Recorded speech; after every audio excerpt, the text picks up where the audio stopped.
Hello again. A South African family says they are relieved their child will be home soon.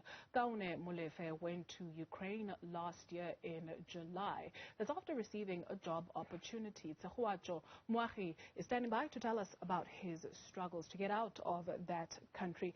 So Tshegohaco, what more do we know about his story? So from what we understand, he went to the Ukraine last year, July, as you've mentioned, to get this job opportunity. And he was there for the 8 months until then Russia invaded Ukraine. And with that, he then obviously needed to leave. He needed to get out of Ukraine and really try to get to safety. Having conversation with his family, they said to us that what we've been seeing in the media around what has happened at the Ukraine-Poland border is exactly that. He was allegedly pepper sprayed when he got to the border because he's black.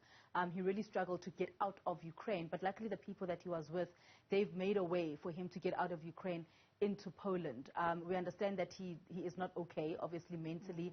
At some point he had to jump over corpses to get to the border or to try get as close to the border as possible. He had to fight with the border patrols to actually get into Poland. So it has been quite a struggle for him to leave Ukraine to get into Poland. But he is now in Poland, safe over there, and he has been housed, apparently the group of people that he was with, they were housed by a person in Poland, a good Samaritan really in Poland, who decided to take them in and said to them that they can stay there for about 5 days, and then from there they'll have to find a way to leave. You spoke to his brother. What did he tell you?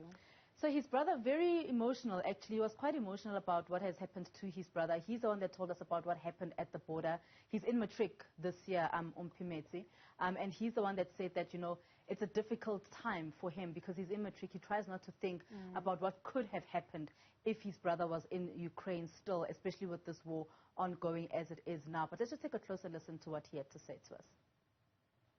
Well, he mentioned that, like, he got pepper sprayed and stuff like that, and because he was black, access through the border gate wasn't so easy. So those were some of the things he mentioned there. Yeah, so the part that being black was one of the main reasons that it was hard for him to make it to safety was really one of the things that didn't sit well with me, because it shouldn't be like that. So what do we know about his repatriation from Poland to South Africa? So he's currently making his way back home. He's going through Poland, and he'll actually be flying from Doha into South Africa. He should be landing on Monday morning.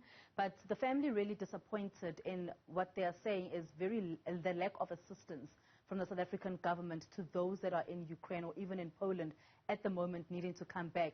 They had to pay for all the flights, and you can just imagine how expensive that is.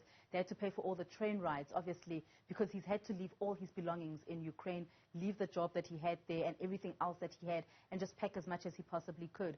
But he is making his way back to South Africa, and the family really excited to see him on Monday morning when he lands. No doubt. Very traumatic. So I think before you go away, just to remind our viewers, you know, we've been seeing some of the videos, but if you're not on social media, what exactly are we talking about?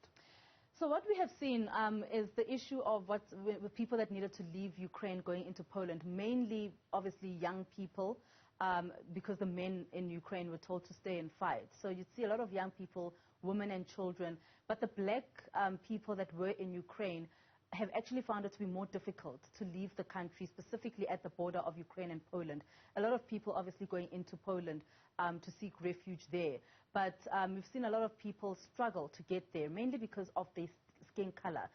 Like we heard, we've seen the pepper spray happening. We've seen some kind of altercation consistently happening at the border of Ukraine and Poland if you are black. But if you are not black and you're white, you're able to get into Poland much easier. So it has been days for some people standing at that border to try get into Ukraine just because they are black. It has been days of them waiting for some kind of assistance. So very little has also happened from the South African government side to try and assist those that are in Ukraine or Poland to actually get back home.